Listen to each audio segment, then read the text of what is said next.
part of accountability isn't so much to make sure people are doing what they're supposed to be doing. It's more to see into like, is this role really effective? And if it's not leveraged well, how do we actually leverage it properly?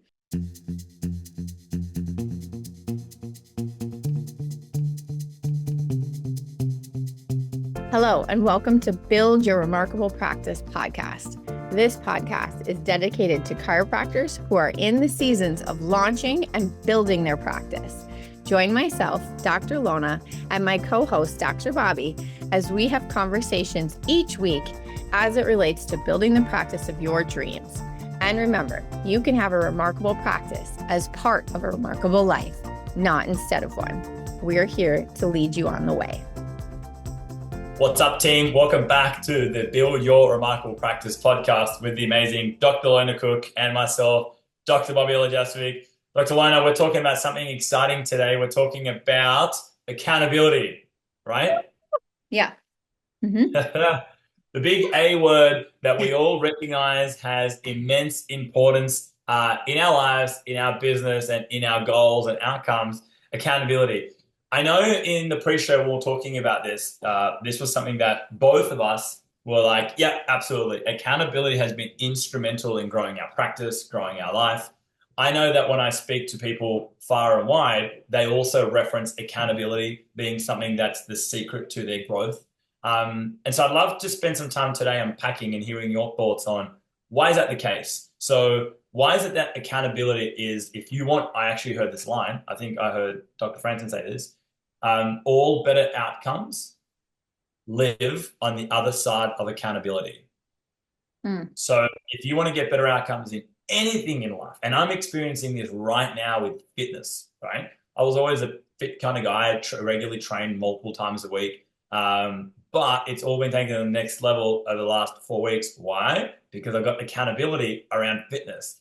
Why is it that accountability leads to better outcomes, and what's been your experience with this, and how can we leverage this for ourselves? Yeah. I think it's like that conundrum sometime that like we want freedom and the pathway to freedom is discipline, right? Like we want better teams and people that we don't have to babysit. And in order to like grow an A player team, there needs to be accountability.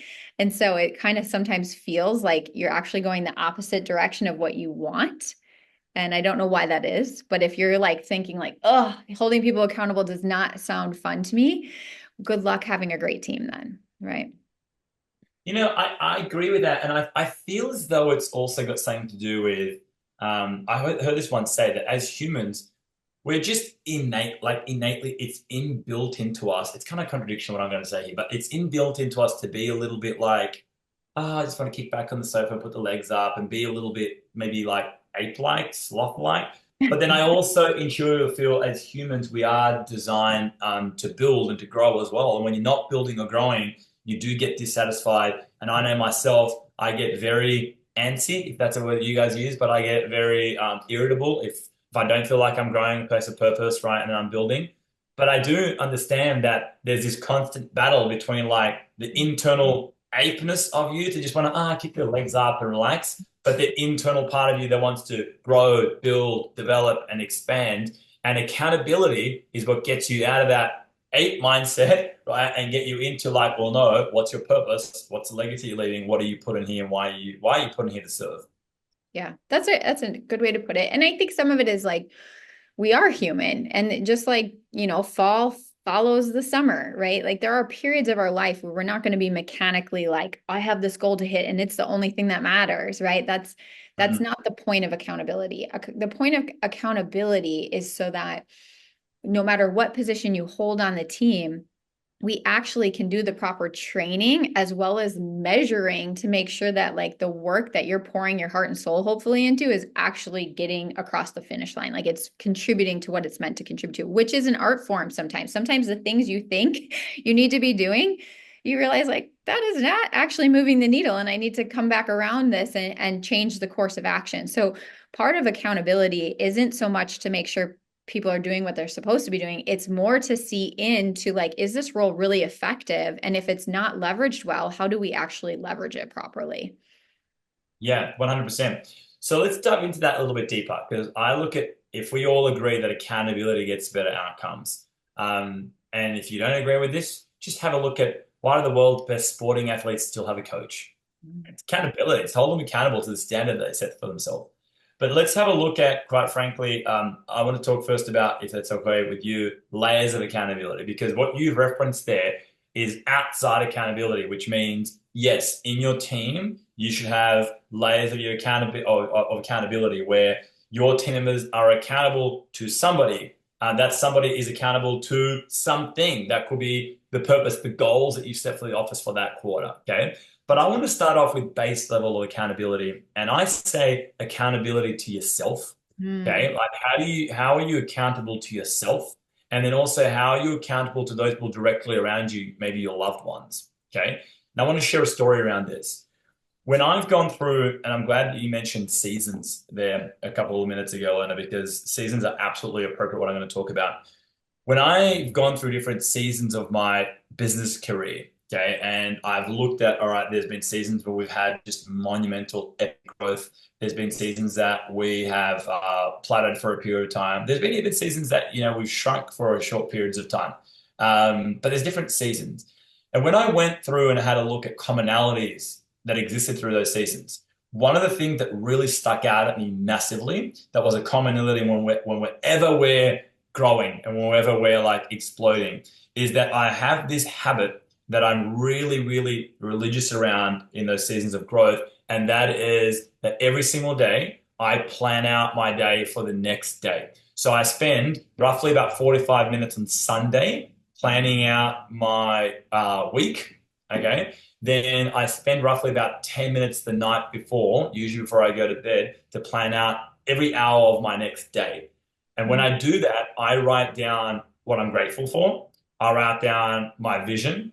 I write down my goals that I'm striving for that quarter that are linked to my yearly goals. And then I write down the 3 to 5 biggest tasks tomorrow that I need to complete that's going to move me towards those goals. So in essence, I'm being accountable to myself. I'm reminding myself these are my goals and these are my 3 to 5 biggest tasks to complete tomorrow to move me towards those goals. And then on the right side of the page, I plan out every hour of my day. So I plan out when I'm waking up, when I'm working out, when I'm having a meeting, when we're doing sales training, when we're doing marketing focus, whatever it is for that day. But that is definitely one habit, and I call that accountability to myself, that has stood out above all else, has been something that I do religiously whenever we're going through seasons of explosive growth. Yeah. So hopefully you take that as something that you can use. But on something like that, I'd also love to learn a little bit about Lona. How do you kind of hold yourself accountable? I know you operate at a high standard. How do you hold yourself accountable to the own standard that you set for yourself? Yep. So I may not plan out every hour, although if you looked at my Google Calendar, you would see it is very structured, right? But on Sunday, like you, Bobby, I spend some time just looking through my week, so I'm well aware of what's coming where. And one of the things that I do in my mind and also on paper frequently is I am writing down like, okay, because we can't control everything that happens in the course of the day. However, if we're intentional about like if these 3 things happen today, meaning like if I send the email for, this thing that we're trying to build a relationship with, if I make sure I execute on this other part, if I train my team, at the slot of time that I have to train my team and I'm prepared for it, like if those things happen, those are the things that are moving the needle today. There's probably 150 other things that need to get done or are like individual things taking up my time or that I'm spending energy towards. But like having that organized in your train of thought is, I think, what sets apart a lot of people in the discipline and accountability with themselves is like we can get very busy and not be productive. And if we reorganize how we look at like what really needs to get accomplished today and start with that, or at least build that into the day, I do think that's huge. And Yep, teaching yep, those yep. around you to do that as well, too, right? Yeah, 100%, 100%. When you steward your time well, that separates just being busy because everyone fills themselves up and will say, "Oh, I've been busy today," but were they actually productive? Did they move the needle towards the things that they have for their own goals for themselves? That requires accountability, and accountability starts with being accountable to yourself. Um, There was you go. a mentor that said to me early on, like you have, life force, energy moving through you every day. And Mhm. like He's like, you can only stay on a beach so long, right? Like I want you to understand that we weren't put here to just coast, right? And I think the more, like, especially at younger stages of practice, we get sometimes in our mind that, oh, when my office gets to this level, then this, right? Like, oh, when I pay off my student loans, it's going to be great then. Or when I get the right team, it's going to be so awesome. And we're doing this like if, then, when, right? And and so part of accountability to yourself is realizing like my life is happening right now and I got energy to like pour into something that I deem important, right? Whatever that is. Hopefully it's chiropractic if you're listening to this podcast in your practice, right? And so rather than wishing for things to be easier or different than they are right now, or thinking that some magical level of practice is going to give you all the answers or make it lighter, that doesn't seem to be true to me. And I'm guessing if I asked Bobby that, he would say, you just have different things you're working on. And you're always kind of pushing that edge of like, because we're meant to do that. We don't want to stagnate. We want to be part of something that's bringing our energy into more creative form. And I think when we have A players on our team, the same is true. Like, we can ask people to pour a lot of their effort and energy and wisdom into our mission if we like enroll them in being part of something where they get to effort towards it because we enjoy that, right? So it's not to get it easier, it's to move the needle and move the field goal range because we're just becoming more acclimated to playing a bigger game, right? Mm. Yeah, no, you're spot on the mark. I agree with you 100%.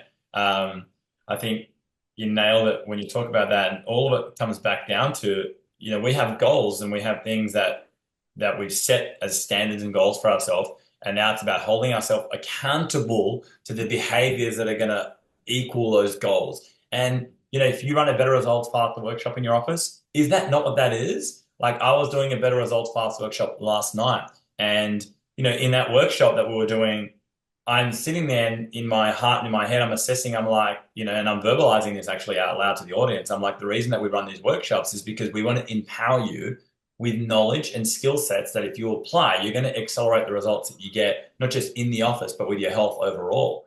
And so as we go through that workshop, that's exactly what we're doing. We're empowering them with skill sets and knowledge that they need to know to accelerate towards the goals that they told us that they have for their health. Okay. And then it's your accountability that's going to help them hit those goals. This is why, like, this carries across so many areas. This is why when somebody calls the office and says, I can't make it today, the wrong thing to do is, okay, no problems. Well, look, Lona, you're in next Tuesday. We'll just see you next Tuesday and we can have a look then. The right thing to do, the reason you're being paid, is to hold that person accountable. And to say something along the lines of like, oh, Lona, I can see we had you booked at 4:30 today. That's okay. We're here till 6:30 tonight. Let's move you back till 6 because it's really important that you stay on schedule with your care so we can get you the outcomes that you want. That's me holding you accountable. All right. And people get better outcomes around accountability. Your patients get better outcomes around accountability. That's really, really key. Mm-hmm. So let's now talk about team member accountability. Because I know that if accountability leads to better outcomes, it's going to be the same with team members. It's going to lead to better outcomes with team members as well. So how do you do that inside of your organization? How do you have accountability layers from team members? And what advice would you give people around accountability within the office? Yeah. Well, TRP and its training and coaching around accountability has helped our infrastructure grow tremendously. And from, learning what not to do through a few experiences, but specifically, I'm just going to think back on like, I had an office manager at one point that I just loved and I thought she was amazing. And I thought we'd do practice together for decades, right? And then life experience happened for both of us. We both had deaths in our family. And there was a lot of reasons where we offered each other some grace in these seasons we were in. But what ended up happening is me as a leader let stuff slide for a while. And I started to let a lot of things slide, thinking, okay, we'll come back around to getting back on the train of the mission together. And months went by, right? And more months went by. And then resentment builds, right? Because the communication wasn't in alignment because I was probably afraid slash I didn't have enough courage to probably say the things that I wanted to say in a way that was coming around an employee that I noticed there was a shift in her accountability to the practice, right? And Mm-hmm. I'll save a long story short. What I realized after that relationship ended and it felt dramatic. And I almost felt like I had a hangover from the situation for a while. Like it felt like a divorce, right? Was that it was really me that didn't lead well, and that I could have course corrected at any point by saying, hey, remember how we used to run things and where we were both bought in that this is what we were after? Tell me where things got off path. Like, what do you see from your position? Here's what I see, and opened up the conversation. So, a lot of accountability in teams, I think, is being willing, whether things are going great or things are going poorly, to have these, I'll call them collisions, right? But conversations that happen that ask deeper questions. And if that feels really uncomfortable for you, because maybe you're like, I have B and C players right now, I don't know if I want to ask them things, right?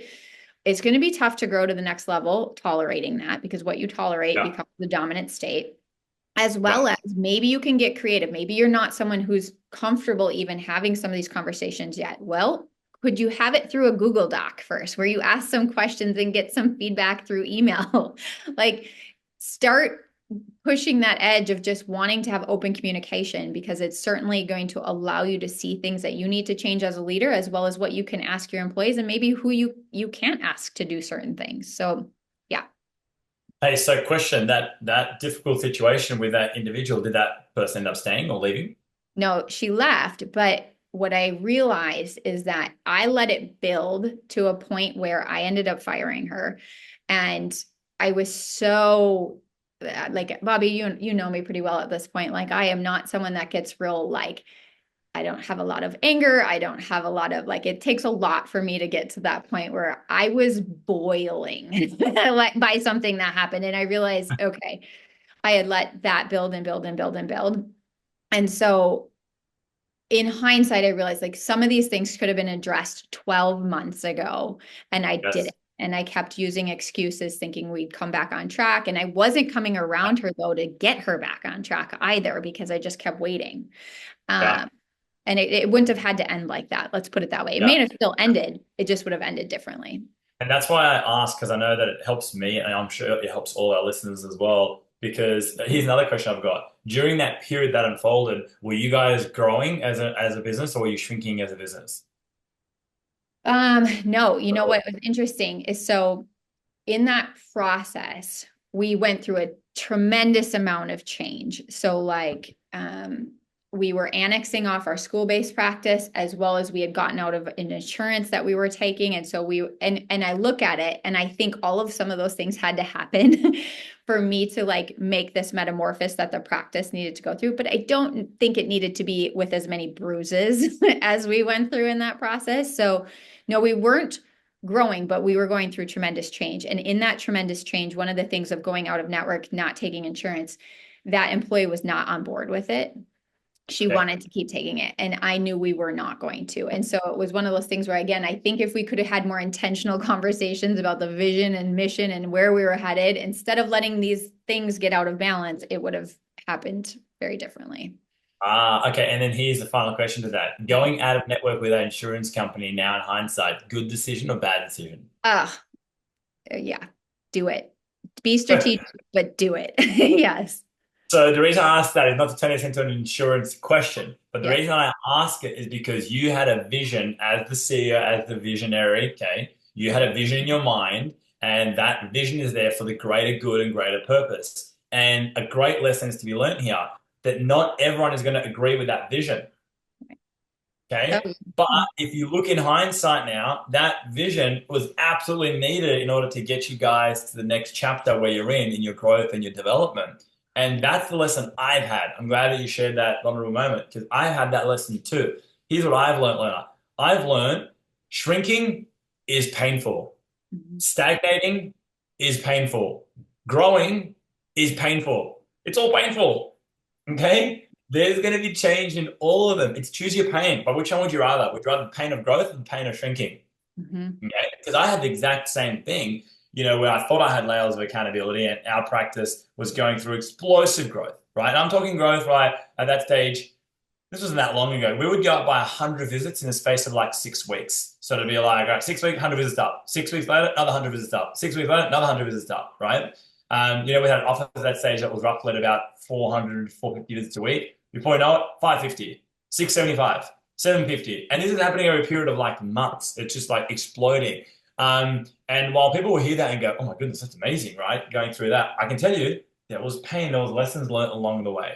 Yeah. And that experience you had, I had an almost identical thing happen with a team member who at the core wasn't aligned with the vision, right?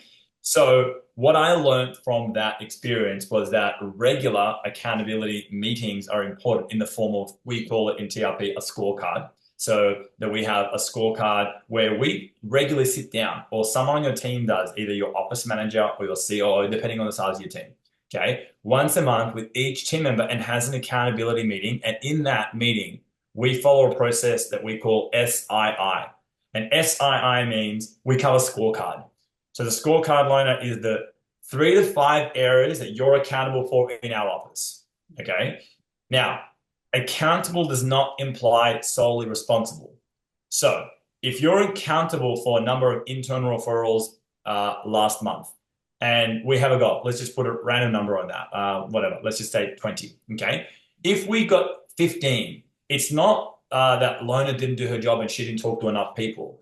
You're the person that's accountable to that and saying, hey, we have a standard as an office of 20 internal referrals a month. We've hit 15 now this month, and we've done that for the last 3 months. Okay. And then we can have intelligent conversation around that. Lona, what's your experience? Why is that happening? Where do we need to lean in? Who do we need to train? Where does the training need to occur? So you're the one keeping an eye on that metric. You're accountable. So we do that with 3 to 5 KPIs. We call that a scorecard. And once a month, we have a meetup with every team member. Then the I stands for issues. Any issues or challenges that you're having. Because what you said in your story there was key. And that was that after a while, resentment started to build up. Okay, so that's our opportunity to handle issues, any challenges you're having, anywhere that you need our help and support and love with. And then let's flip it around. Any issues or challenges that we're having, then we need to have some expectation conversation and agreement conversations around, right? And then the final I, so SII, scorecard, issues, and the final I is ideas. Hey, any ideas that you'd love to start to see change? Is something that you want to see us implement, change? All right, let's collect that. We have an ideas board inside of our kitchen now where it's like, all right, let's collect ideas. And then in the quarterly board meeting, we'll turn the best ideas into our projects for the upcoming quarter, right? Because I want every single person to feel heard, every single person to be like, hey, I'm loving the growth, but this has spurred this new idea on in my mind. We should be doing this, right? In this kind of way. It's like, that's a great idea. Talk to me about it. All right, why don't you put thought into that? We're going to document that. Board meeting's coming up in 4 weeks' time. And let's take to the whole team. We can turn it into a project for the quarter, and you can head it up as the person that's accountable for that project. So good. And what I hear there too is you're just really asking the questions to your team to come up with solutions, needs, ideas, right? And that's so much of having A players, is knowing that it's not a Bobby show. It's everybody collaborating to move the needle. And what happens is team members know, all right, next month meetup is coming up. Next month meetup is coming up, right? So that accountability meeting starts to take place, and we're always staying on the same page around, all right, the 3 to 5 areas that you're measuring in our business, any issues that you might be having or that we might be having, and not letting that build into resentment. And then any ideas on the back of that from either one of us that can help us perform at a better rate or help us become more effective or more efficient as an office. So good. Yeah. We do something very similar. And I will tell you that since implementing that, and also the culture around training just being, we train every week, everybody role plays, right? That has really been where it's just like weighing yourself. Like, you're not going to get way off track if you're weighing yourself, right? Like, it's just a way where we stay in that fighting weight. Essentially, we're ready to go.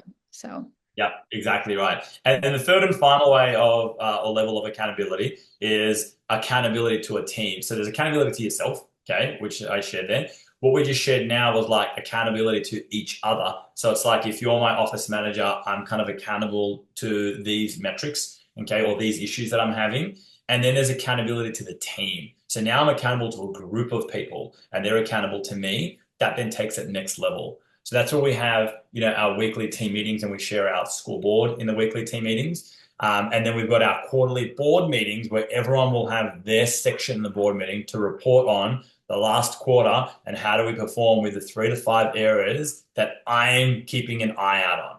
Okay. And if we, again, going back to the example of internal referrals, if I'm the person accountable to that and we've been missing that, at the quarterly board meeting, I'm gonna when I report on that, I'm gonna bring it to everyone's awareness. Guys, this quarter we were average when it came to internal referrals. We have a goal of 20 per month. Month one we got 13, month two we got 17, and month three we got 11.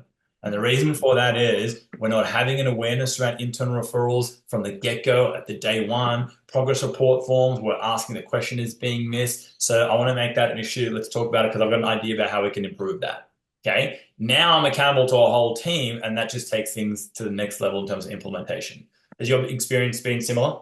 So good. Yes. It's like we don't just have KPIs and scorecard to say that we have KPIs and scorecard. It helps us get tactical then. And so if you don't feel that yours are tactical yet, like keep improving them. You'll hear probably all of us say like the first time you initiate scorecards or KPIs for a position, they're probably not well defined yet. You haven't really figured out exactly what measures and what's going to move the needle and what projects would be associated with that role until you get a few quarters in on it. Yeah, exactly. So there you have it. Daily routines for accountability to yourself. Okay. Then you got monthly routines for accountability to other people in your office. And then you've got quarterly routines for accountability to the whole entire team.